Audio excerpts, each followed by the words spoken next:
Hi, everyone. Welcome. Thanks for being here. We're going to go ahead and get started.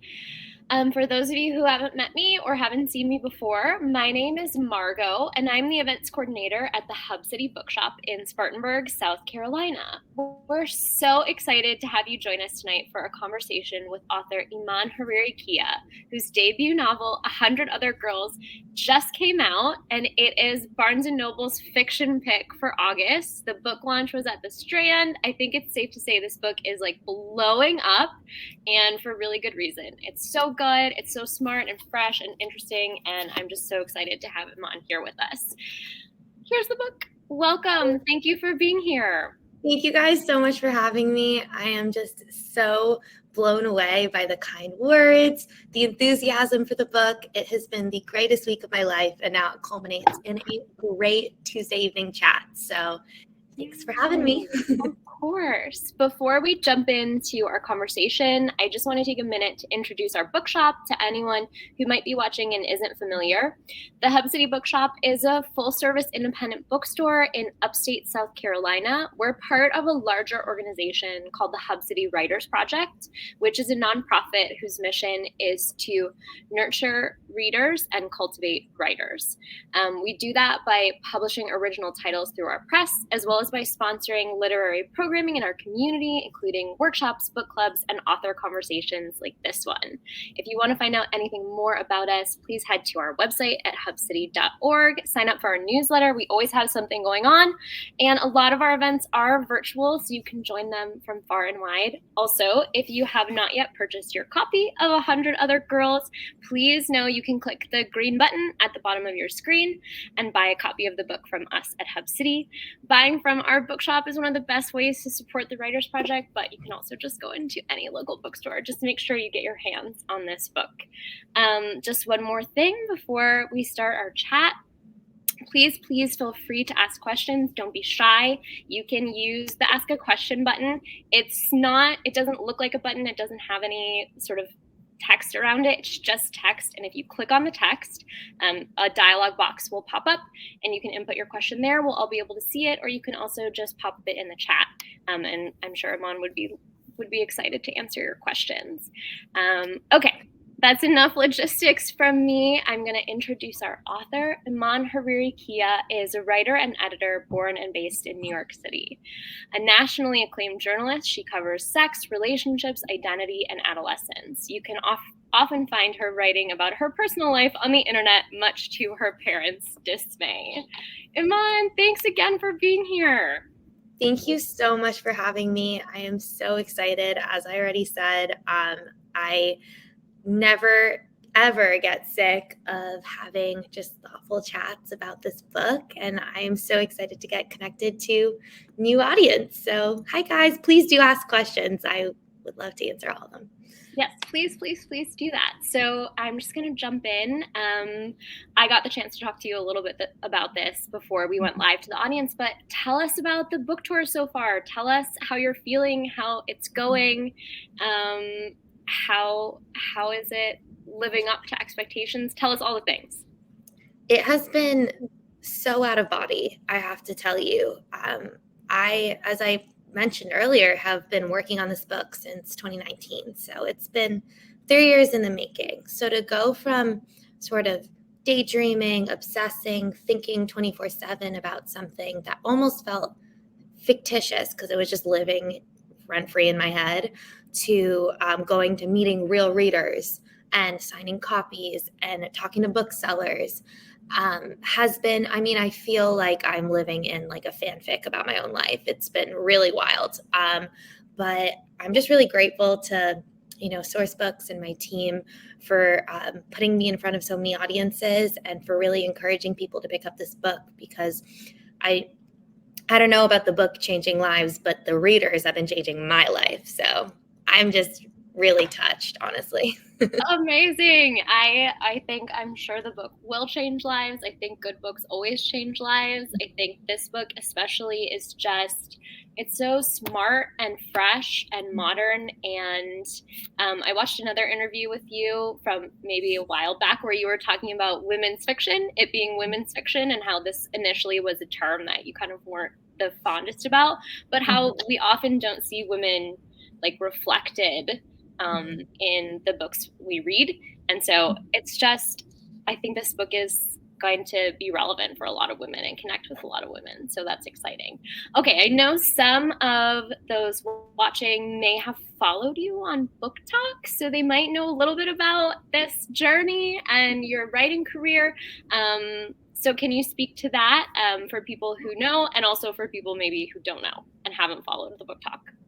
Well, shout out Book Talk. I love the Book Talk community so much. I mean, I've been a reader for so much longer than I've been a writer, and I joined Book Talk just to get book recs, which I got so many of. I am now broke, but when I started just sharing my writing journey with them, they've been so supportive and really just like steadfast and a constant throughout the process. So I love Book Talk. Cannot speak highly enough of the community they've built there. So I have been a writer for almost a decade. I've written for a large range of digital and print publications, and I've worked for Teen Vogue, Bustle, Elite Daily, the now defunct Man Repeller, Her Campus, and more.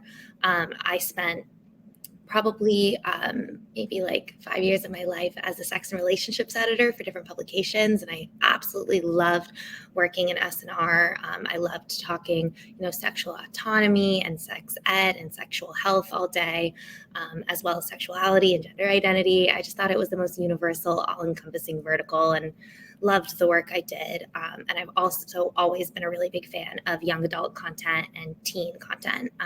I just think that when you elevate the voices of young people and give them a platform to explore their opinions and their, identities, you will be surprised by the connections that are made and the lives that are changed. So I really loved working in teen and Gen Z pubs, and really felt like connecting with readers through writing online and publishing online gave me a sense of community and a real sense of readership and reciprocity, because when you write things online and publish them behind a computer screen, you have no idea who's like seeing it, who's absorbing it, the rounds it's making. So being able to actually meet readers and talk to them is game changing for a writer who basically works in silo.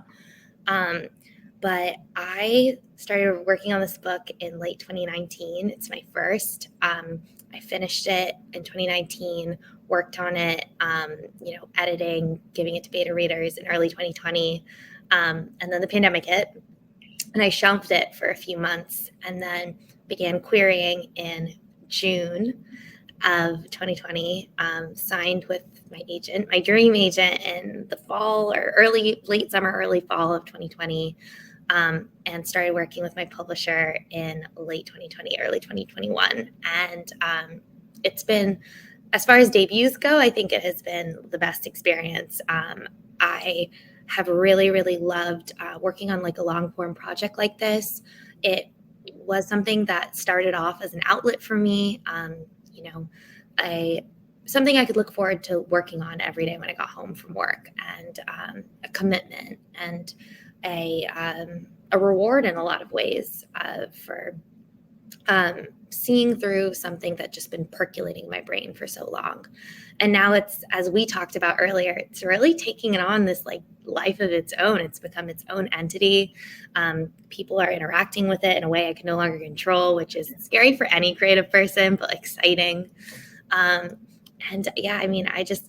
can't wait to watch people find these characters and resonate with this world. And big rant. I'm a big ranter, is something you'll also learn. Talking. It's a wonderful book, and let's turn to the book. Probably some of the people watching have read it and already are connected with the characters, already know. But for anyone who hasn't, can you give us a rundown of the plot and kind of what happens and the characters, and just like an overview? No spoilers. Of course. No, I wouldn't dare. I straight to jail. So 100 Other Girls follows Noura, who is a young Middle Eastern aspiring writer. She just graduated from college, and like most, I think, post-grads, 20-something, is feeling a little bit lost. She's tutoring rich Upper East Side kids. She's crashing on her older sister's couch, and she's trying to get attention as an amateur blogger when the opportunity of a lifetime comes across her desk to work entry level at Vinyl magazine, which was her favorite culture magazine growing up. But when she arrives at Vinyl, she quickly realizes that there is a noticeable tension between the print and the digital team. So the print is full of sort of old school, elitist, your run-of-the-mill Devil Wears Prada editors. But the digital team is full of like young, 20-something, woke, but sometimes for the wrong reasons, editors who don't really understand like why the print editors are stuck in their ways. She realizes that there is a turf war between the two teams. And as drama and chaos ensues, she either has to pick a side or she might have to form her own side. There is a wonderful sister relationship at the heart of this, which I love. There is an ill-advised crush on a coworker. And in the end of the day, I think that this is really a great coming-of-age story for 20-somethings. If you've ever worked entry level, you will relate to this in some capacity.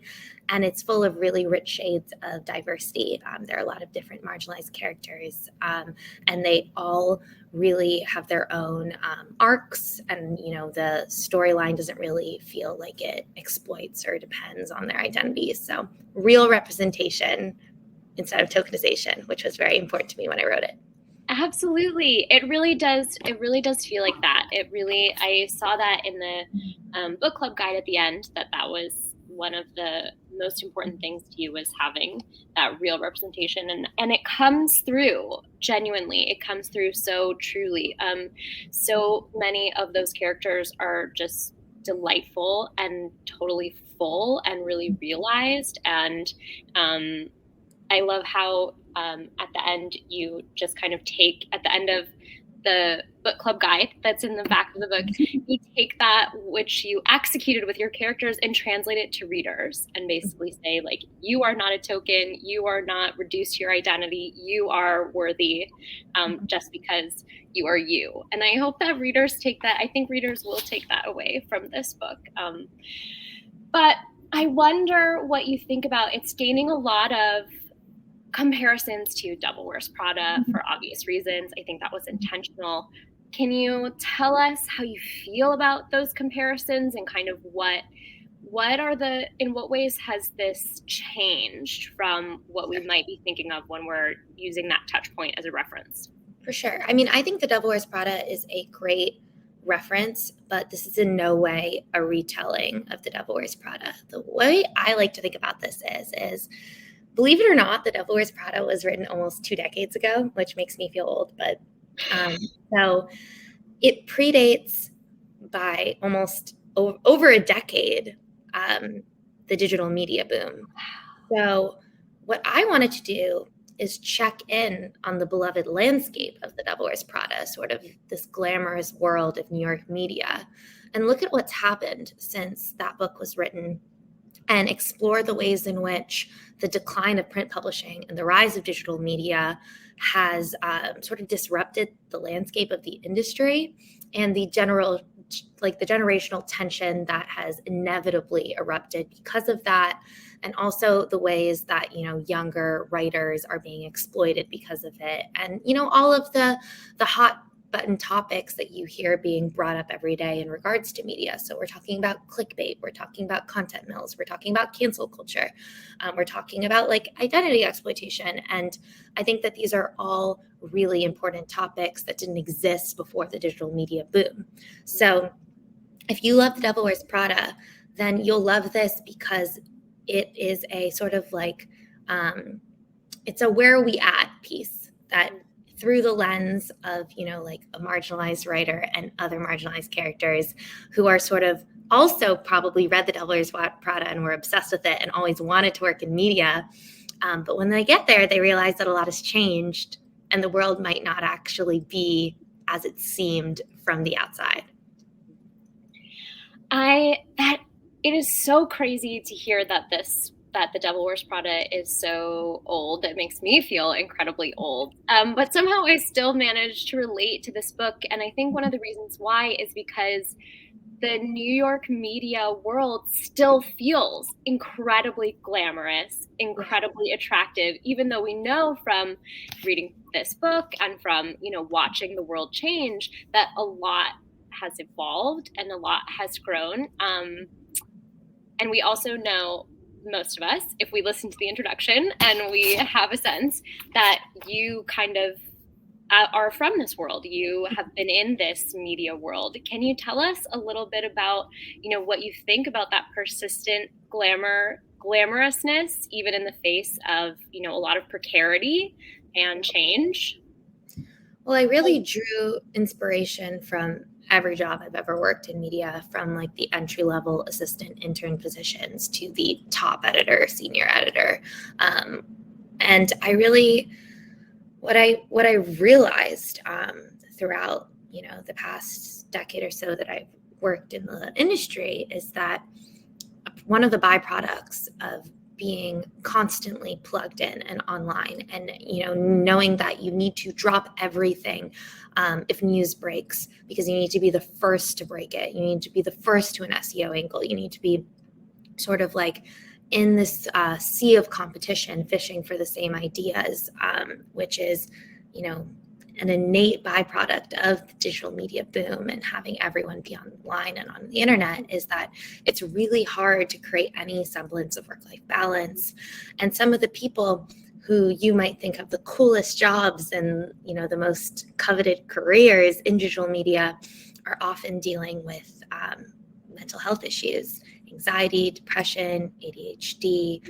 There's like a plethora of disordered eating and fashion. And I just wanted to sort of shine a light on both, the fantastical world of New York where anything is possible and there are so many different people from different cultures, from different communities, from different walks of life, but also the dark underbelly of what it means to, actually get your dream job, and take a look at, what can happen when you have to come face to face with breaking up with a dream that you've carried for so long, because perhaps it's not necessarily going to serve you the way that you thought it would. It is, I think, as you said, in a lot of very successful ways, this really wonderful and relatable coming of age story, where we watch Nora work through her disillusionment at arriving in this place that, was really formative, and how you sort of reconcile.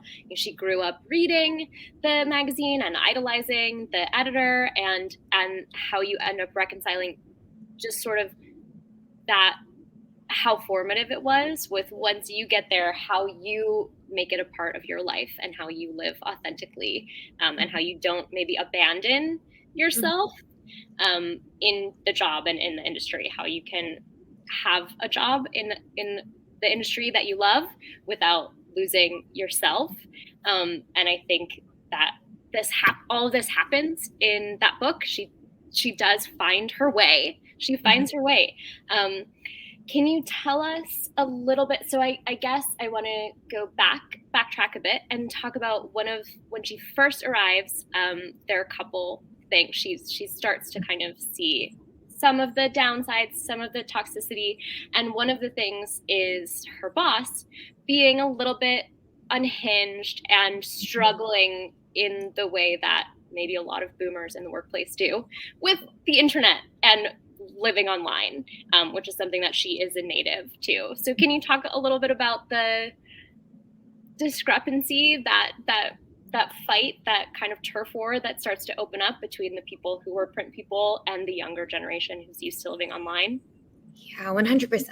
I think that Loretta James, who's the editor-in-chief of Vinyl, is very different from your Miranda Priestley. She is an icon, yes, but she was also very much second wave feminist, trailblazer. Think that she's having her lunches with Gloria Steinem and she's marching in the streets, and she thinks of herself as sort of like a founding feminist in the magazine world. She's queer, but has never really been able to wear her queerness because she had to fight her way to the top. And in a lot of ways, I think that she approaches her job as needing to be as, cutthroat as she can, because she has to outdo the men that were before her. Like, she needs to beat them at their own game. Whereas Nora and the rest of the digital team aren't really interested in beating Loretta at her game. They just don't want to play the game at all, which is, I think, really a Gen Z attitude towards a lot of these systems. And it's a different way of thinking about workplace success, is that you don't need to play by the rules. You can make your own. I also think that they don't subscribe to that version of feminism that she subscribes to. They are really looking at feminism from an intersectional lens, which she doesn't really understand. She thinks, you can't have it all. Like, how can we, ask for more when we've just gotten a seat at the table? So there are all these really, I think, contemporary and honest generational divides between the print and digital team and Loretta and the digital director, Jade, before we even get to the internet. But then you bring in digital media, you bring in social media, you bring in influencer culture, and she is someone who is an expert in selling magazines. She does not know how to appeal to a younger audience. She doesn't know how to get her KPIs up. She doesn't know what a KPI is. So essentially, she has someone who has never enjoyed asking for help or looking weak she has to admit to herself that she can't do this on her own. She needs all these young people to come and keep her brand alive and popular. And I think that Nora, someone who has so much respect for everything that Loretta has built, but also knows, because she is, a member of Gen Z herself, that the way that the culture is moving is trending in the direction of digital media. She doesn't know. She knows that both sides are right and wrong. And she's stuck in this morally gray area where she really feels trapped and not really sure if there is a right decision to make, only that she has to do what feels right for her. So I think that, again, I think anyone who has ever worked entry level and has had to deal with these different attitudes between young people who are questioning, workplace regulation, who are questioning minimum wage, who are questioning whether they have to work past a certain point, who are questioning, whether or not they should be a part of the Great Resignation and go freelance instead of working for a company whose values they don't agree with. I think that you will really see yourself in this conflict, because it is there is a huge discrepancy in the ways that, older millennials and boomers and younger people are approaching workplace expectancy and workplace values. So I think that Loretta really highlights sort of like an outdated approach to working in media. But she's also a very complicated character. I don't think there is a single character in this book that is black or white. She's fully morally gray. And I empathize with her, but I also think she makes a lot of mistakes, just as every character in the book does. She's not a villain. She's not a villain. And that's a point that's made at the end of the book that I think is maybe one of Nora's real coming of age moments, real when you see her transformation as a character, where she sort of realizes that she's going to have to navigate the gray. She's not going to be able to live in either the black or the white, the good or the bad, the woke or the bigoted. She's going to be navigating between them and dealing with each person as an individual, rather than kind of making generalizations about people. And so that's another kind of theme of the book that I wanted to raise with you. It seems like in some ways one of the generational divides is between kind of the generation of women that kind of were taught to careerism, right? That were sort of taught to kind of blaze their way at the expense maybe of respecting community or of building community. And that seems to be more complex for people in Nora's generation, for the other excellent character who becomes her friend Saffron at the office. Even for Cal, her sort of romantic interest is kind of this difference between that careerism that maybe we associate with The Devil Wears Prada and this newer approach to how we live. Can you speak to that a little bit? Yeah, 100%. I think that ultimately younger people are starting to realize the question at the heart of the book, which is, how far would you go to keep a job that 100 other girls are ready to take? And ultimately, that was a question posed at The Devil Wears Prada, and this is a question being posed now, and the answer is completely different. I think a lot of younger people are starting to realize that, you actually are so much more valuable as a person than you are as a position or as a job or a JD that you do. And, you inherently can't be replaced because you bring added value by being who you are, not by checking off, tasks on a to-do list day in and day out. So ultimately, as long as you are feeling passionate and committed and working hard, your people will find you and your path will find you, and you'll be able to make ends meet creatively without this larger institution behind you, right? And I think that this is something that Gen Z is contending with every day. I think it's something that the pandemic has really pushed to the forefront, and careerism is really sort of on its way out. The girl boss is dead, and people are a lot more focused on doing jobs that can pay the bills, and then partaking in things that make them feel alive and being with people that make them feel loved, and creatively exploring what makes them feel passionate and inspired. And you don't need a career to do that necessarily. You just need to be you, and you can find a job that jives with that. And I think that is really goes against the grain of what most millennials were raised with. Yeah. And again, I think it really drives organic conflict here, because when two different generations are raised with very different ethics and have different sort of inherited traumas around, laziness and failure, you're really going to find sort of an interesting real conflict.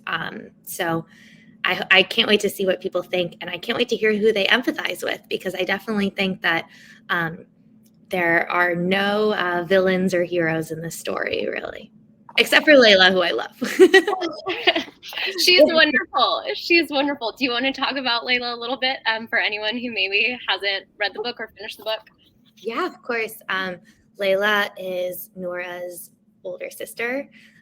She was in PR. I don't want to spoil anything, but she is one of those people that is so utterly confident and comfortable being who she is, and lives every day sort of loudly and proudly. She encourages Nora to be herself first and foremost. They sort of share in this first generation immigrant experience together and help each other navigate it, both in the workplace and at home. And they really have a special bond that I think is at the heart of the novel and drives the story forward in the best possible way. She, at the end of the day, makes me laugh like none of the other characters. So I hope you guys get to meet her, because it's impossible not to fall in love with Layla. Everyone needs a Layla.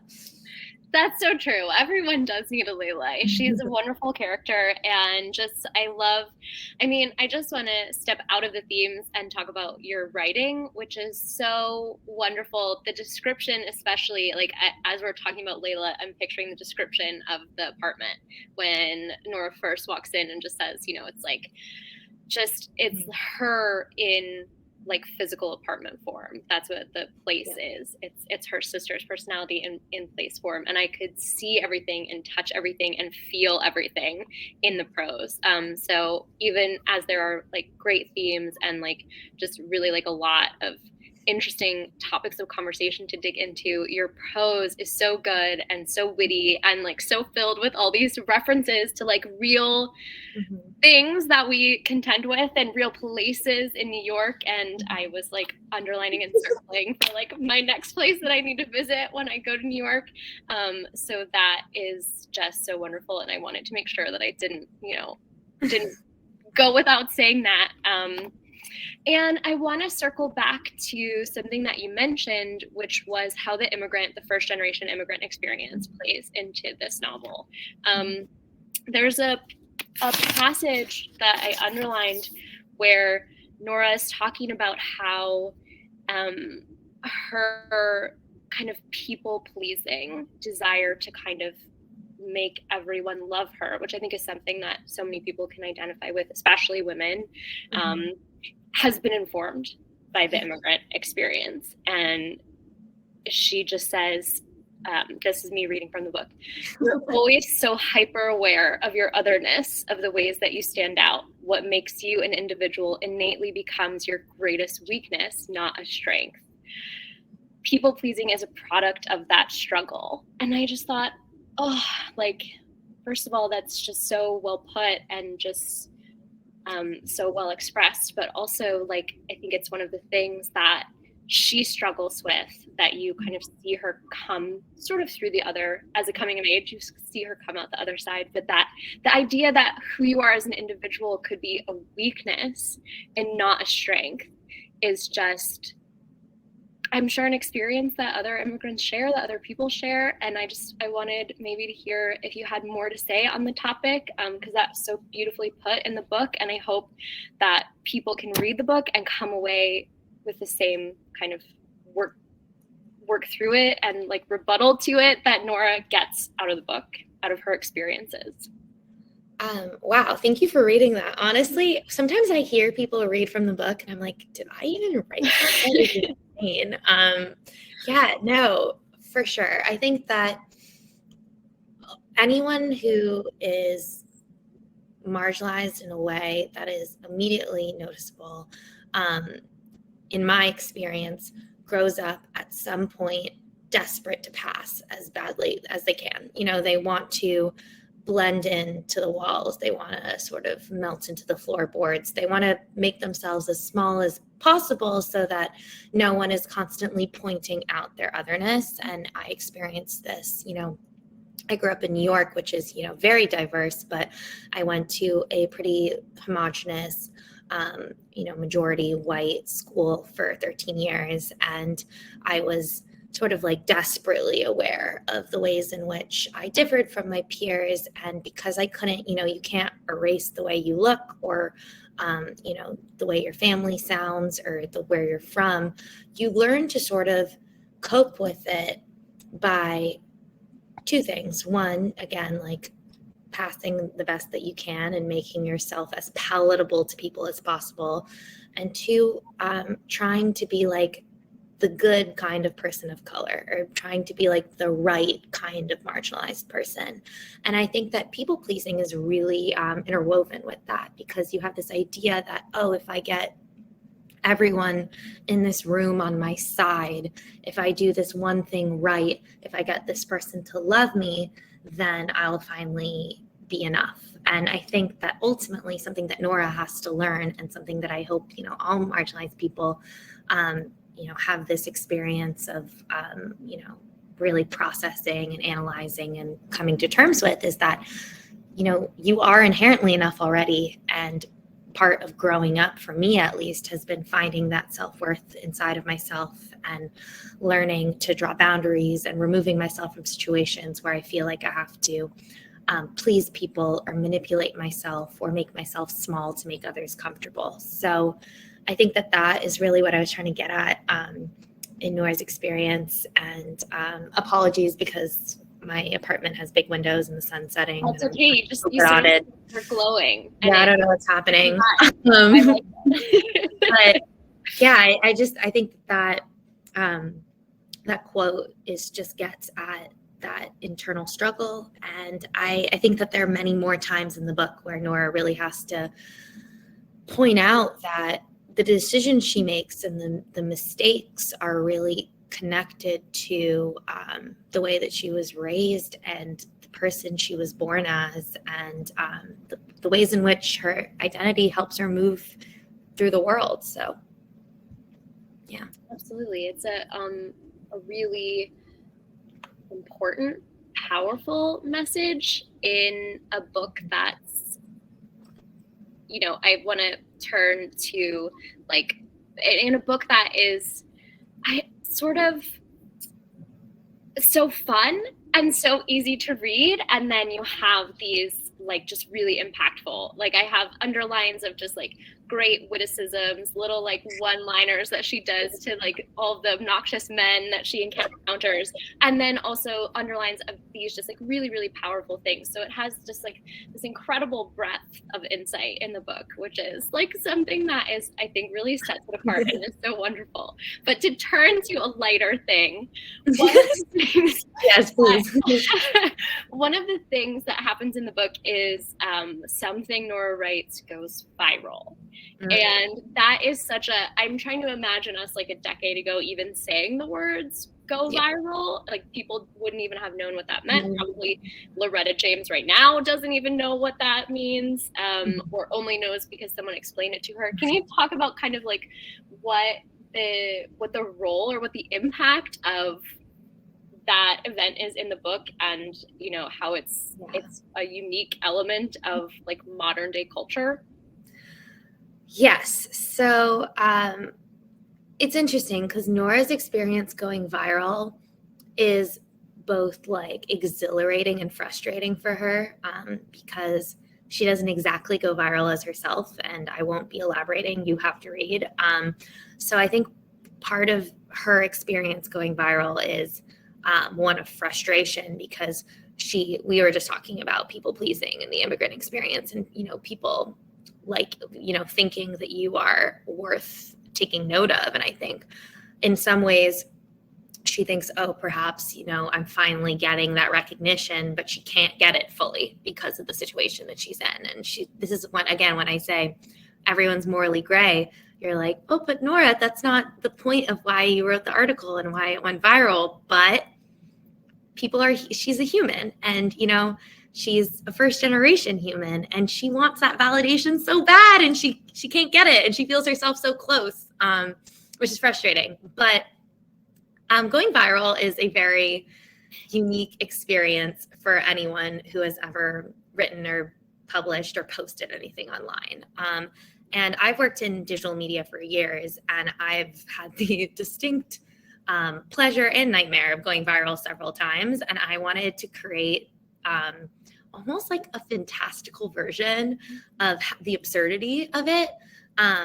Because at first, when something sort of blows up overnight or in a matter of hours, you think to yourself, oh my gosh, like these are real people, like thousands of people are finding this. And I finally did it. I wrote something that had an impact. Like my work has more value to it. It's more worthy. It has more merit because it's in the hands of so many people, which I personally disagree with. But that's, you know, what's going through your head when you're like, oh, all these people are finding it.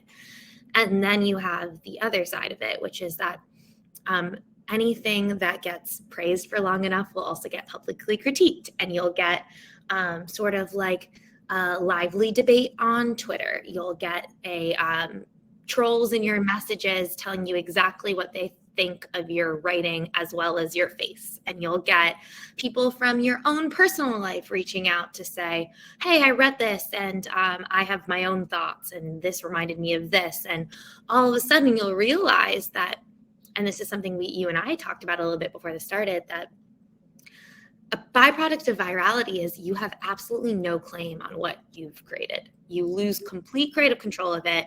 It belongs to the masses, and you have to, and this is so hard for creative people because when you create something, it's basically it's your child. You have to divorce your own emotions and connection to it and how personal it is from that conversation, because it truly becomes, becomes the postmodernist simulacra of whoever's interacting with it, which is the truth. And I think that Nora goes through the motions of this where she's like, oh my gosh, like this is being talked about on television. And then all of a sudden she's like, but also everyone is hunting for the writer, and it's putting me in a compromising position, and I have to come, my web of lies is getting out of control. So hopefully the reader also feels this anxiety, because I think so often, like, if I had to guess, a lot of the readers have been on the other end of things going viral, in that they've been the consumer, but they've not necessarily been like the creator of the viral product. So I think it'll be really interesting to flip the script and allow people some insight on what that's like. Yeah, absolutely. Oh, that was such a smart, interesting response. I think it's a good segue to turn to something that I know people are always interested in, especially our audience at the Writers Project, is like writing and all the stuff surrounding writing and questions about the writing process. And so what do you think is, because you've done both, you've written across, a lot of different publications, a lot of outlets for digital, for print, and now you have a novel. What are the kind of differences between like writing for print media and writing for digital media, and then like writing a novel, and how do you go about in your process doing each of those pieces? Or do you feel like they kind of all go together and all grow organically from each other? I definitely think that there's a lot of interconnectivity in that. I've always put a lot of myself and a lot of my voice in my writing. So whether it's fiction or prose or opinion or essay, I've always sort of made my writing feel and sound like me. And I think that if you read 100 Other Girls and are familiar with my work, or are inspired to look up pieces I've written, you'll notice that that voice is sort of like it's a connection. It's a through line throughout the work. But it's a very different experience. Writing for print is very strict word count, very sort of stringent expectations of a piece. You've got a lot of editors, copy editors, fact checkers, and it'll be touched a million times, cleaned up, and it almost it becomes its own byproduct by the time it reads a magazine, because you realize that magazines are sort of created a month before, and then they go to press, and it's sort of like an assembly line experience working on a piece. Digital media is a little bit different. The boundaries are a lot less rigid. You have a lot more time to go over the piece with your editor. Things move a little bit faster, so you can write something one week and it can go live in the next couple of weeks. Also, the consumption is immediate. Like print magazine, you write something, people read it a couple months later or a month or so later. You never really see the reaction to it. You just know it exists. But digital media, you get to watch people react to it in real time on Twitter, on Instagram, on in CrowdTangle. You get all of the stats and you get the numbers, and it's a lot more. It's both more personal because you can hear people's opinions, but impersonal because those opinions get reduced to a number. So it's sort of like a fine line between that, like almost evil mirror images of each other. But I have always really loved writing for digital because I've always felt like I can express myself best online. And I love writing personal essays and always have. And something that I did or started a few months ago is I publish a newsletter, a monthly newsletter where I write coming of age essays. And every Friday I sent out like a current state of the union inspired by the Click series. And that has really given me a wonderful opportunity to write personal essays without having to worry about the number or think about like that impersonal side of it. So I get all of the like benefits of my favorite kind of writing without the negative underside of it. Where can people find the newsletter? Can they sign up on your website? You can sign up on my website. You can sign up on my link in bio on Instagram. I think that that's the best way because all of my links are linked on Instagram. And it's called Cherry Picked, a coming of age newsletter for the girls who are still growing up. And I love writing it. And if you love the book, it's a great way to get more access to my writing. But yeah, and then writing a book it's all about patience. It's all about knowing that the long-term rewards will be worth it, and not giving up like when stuff gets hard and you know that it's not going to pay off in the immediate. And I talk to so many writers who say to me, I want to write a book. Like, I have thought about this for so long, or I've started projects and it just hasn't panned out. Like, what's your advice? And my main advice is you've got to make yourself finish the draft. I think it's the simplest, best piece of advice I've ever gotten, and the best piece of advice I can give to you, because the truth of the matter is in my experience working on a manuscript, every time you get about 1/3 throughout the manuscript, you stop looking at it with rose-colored glasses. It stops being like the most fun thing you've ever written. It stops being super exciting. And you're like, I'm not sure. Then you meet like the halfway, 2/3 mark, and it goes from I'm not sure to I don't even know if I like this. I've got more questions than I have answers. The characters are running away from me. There are plot holes. And you start to think, why should I even finish this if it makes no sense, right? But everyone gets to that point, and the hardest part is powering through to make yourself finish a draft so you can go back and read it and then strengthen those characters and develop those plot points and answer those questions. And I really think that like revisions are like a natural part of writing. No one gets it right on the first draft. So finish that draft, because there are way too many people whose stories I personally really want to read that I will never read if they give up halfway through. So you've got to power through. I want to read your books. So do it for me, please. I love that. That's wonderful advice. Yeah, everyone just power through. Just picture Iman out there waiting to read your work and use it as motivation. Please, because I will. I read way too much, and I'm waiting to get my hands in your arc. So I'm telling you, do it. I think it's probably about time to turn to some audience questions, and we have an audience question from Sana. I hope I'm not butchering your name. I'm so sorry. Who asks, I was wondering whether future books will remain in the media landscape or focus on different genres, like maybe thriller or I don't know, a different kind of genre than this one. So I can't say too much about future books right now. There will be news in the near future, but I can't really give too much away. I will say that in the universe of New York that I've created, there will be overlap. I'm going to leave media, but I'm still going to be focusing on writing in some form. And the genre that I'm writing is still technically women's fic, but it overlaps with true crime and romance. So if you're someone that like loves chaos, but like voicey characters that are messy and relatable, and just like chaotic plots with a lot of like cultural commentary, I would add me on Goodreads. I would keep your eyes peeled, because like, again, this was my debut novel. I didn't know what the hell I was doing with this, but now I've had a go around and I'm only getting better. I swear that to you. So please, I'm really excited about this project. I can't wait to tell you guys more about it. That sounds so good. It sounds, that elevator pitch is just like so tantalizing. I love true crime. I love this universe. I love chaos. So I'm excited to see. See what happens.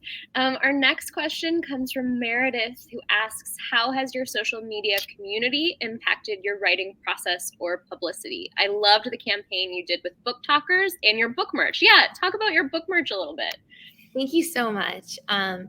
So my book merch, for those of you that don't know, about a week before Pub, I released a line of smutty book merch. So books that are, my God, you can tell that I've been chatting away, but shirts that basically have slogans that have to do with bookish things, but are also kind of horny, which I think is a large sort of like overlap for readers today. Want bookish content that's also maybe a bit spicy.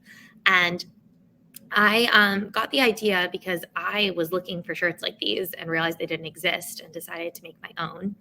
And when I made my first sort of prototype of the shirts and people started asking me where I got them, I thought, how fun would it be to do a campaign that casted some of my favorite book talkers and gave them an opportunity to sort of show off their favorite smutty books, but also model the shirts and also get to meet some of these people that I really feel like I'm in a community with in person, which I hadn't had the opportunity to do before. So I did sort of like an open call. And it was really, really fun. We had a studio for a day. My friend Louisiana shot the shoot, and we were just like playing Taylor Swift, wearing these horny book shirts, and like swapping romance book recs. So it was the best day ever. Then, the news about Roe broke, and I decided that I wanted to donate part of the proceeds to Planned Parenthood to help ensure safe abortion access to all. So that's the whole sort of like loop on the Smutty Book merch, but you can still purchase a shirt if you are looking for sort of like a spicy bookish shirt. I would love to see you in it. It's another link that you can find through Instagram. Please tag me in all of your spicy book merch photos. They make me endlessly happy.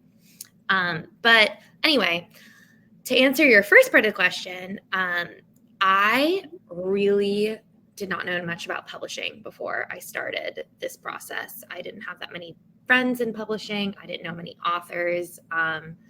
I really went in blind and did things like the old-fashioned way, in that I was like Googling how to find an agent, like how to do the submission process, etc. And sort of like around this time, I joined Book Talk as a reader. And when I say that there were times when I fully felt like so down on myself, felt so discouraged, felt so pessimistic, and then was uplifted by the members of the Book Talk community who just were so supportive, so excited about the book, so kind to me. I cannot emphasize enough how much the Book Talk community has like positively impacted my life for the better. So I'm just trying to do right by that community. I consider myself fully a part of it as a reader, probably more even than I am as an author. And the ways that it's impacted me professionally is, they've shown up for me when I wrote a debut. No one knows who I am. Like in terms of publishing, I carry no street cred, right? I'm not a celebrity and I'm not a second-time author, but I have a small readership for my own writing, online, but the Book Talk community has basically given me a platform to publish to before I've even published a book. I'll never forget that when the NetGalley announcement came out for books of coming out in July, and they had put all of their photos and the image of like the NetGalley books coming out, and they didn't have 100 Other Girls because why would they? No one knew who I was. And then I scrolled to the comment section on Instagram, and it was all of these friends that I made on Book Talk saying, I've just requested 100 Other Girls and I can't wait to read 100 Other Girls. And I promise you, like, stuff like that makes an impact. People notice that because, I think people in publishing for the first time are like, wait, what the hell is that? And who is that? So that was the first time I can remember that, oh my God, like I've really created this incredible community and I have people that have my back. And then other times, like my launch is a great example. Like I was told by the Strand that we were the first debut novel to ever sell out an event. We were turning away people at the door.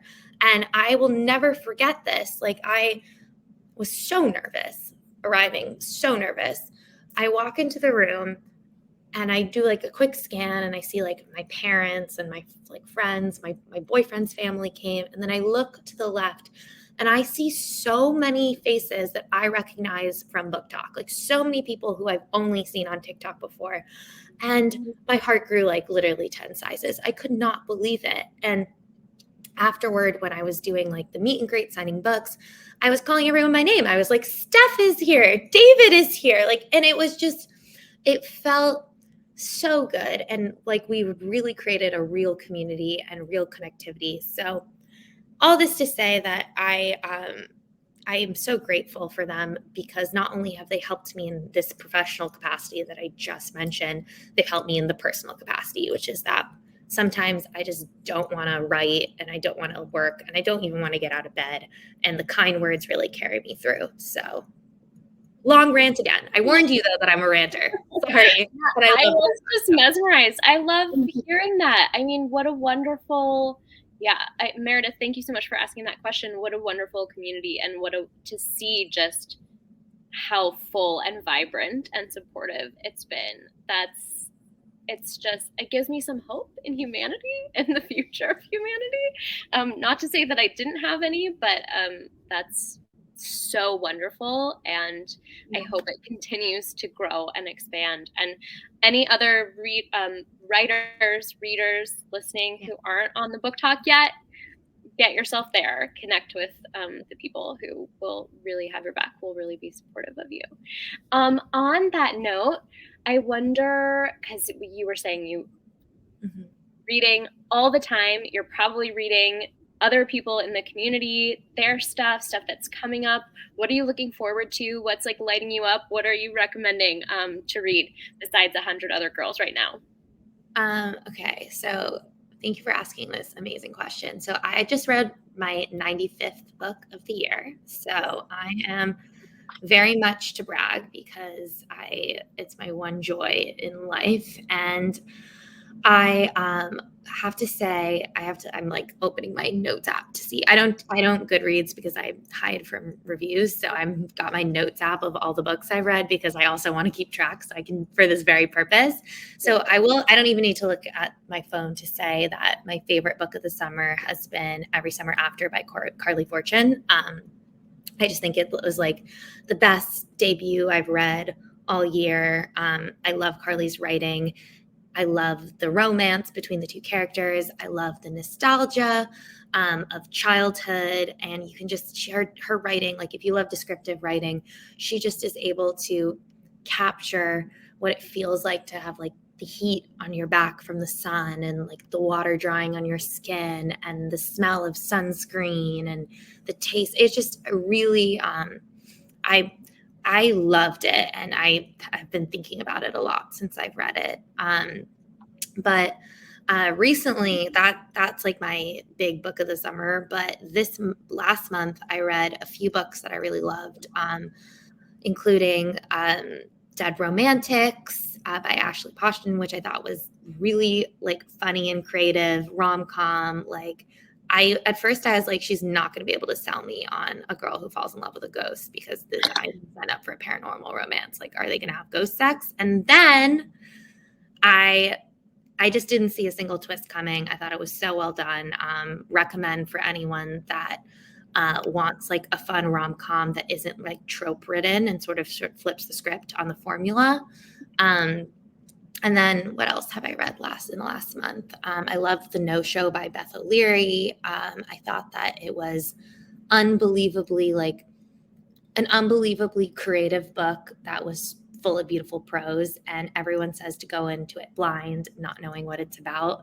And I agree with it, because all you need to know is that 3 women get stood up on the same day by the same man. And that's all you need to know. It is not what I expected it to be. Bring your tissues. It was fantastic. And Beth O'Leary is just so talented.